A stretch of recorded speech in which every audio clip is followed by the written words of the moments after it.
યોગના આટલા ફાયદા હોવા છતાં લોકો યોગ કેમ નથી કરતા?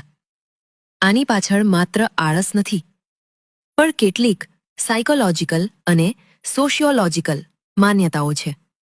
વિજ્ઞાન કહે છે કે આપણું મગજ ઇન્સ્ટન્ટ રિઝલ્ટ શોધે છે, જ્યારે યોગ એક ધીમી અને ઊંડી પ્રક્રિયા છે. આજની દુનિયાને ફાસ્ટ ફૂડ અને ફાસ્ટ રિઝલ્ટ્સ જોઈએ છે. જિમમાં પરસેવો પાડીને તરત પમ્પિંગ દેખાય છે, જ્યારે યોગ આંતરિક અંગો અને હોર્મોન્સ પર કામ કરે છે, જે દેખાતા વાર લાગે છે. મનોવિજ્ઞાન મુજબ આધુનિક માણસ શાંતિથી ડરે છે. જ્યારે આપણે યોગ કે ધ્યાનમાં બેસીએ છીએ, ત્યારે મગજમાં દબાયેલા વિચારો, ચિંતાઓ અને ભાવનાઓ સપાટી પર આવે છે. ઘણા લોકો યોગને બોરિંગ કહીને ટાળે છે. યોગ ન કરવાના 100 બહાના હોઈ શકે, પણ યોગ કરવાનું એક વૈજ્ઞાનિક કારણ તમારા જીવનના 100 વર્ષ સુધારી શકે.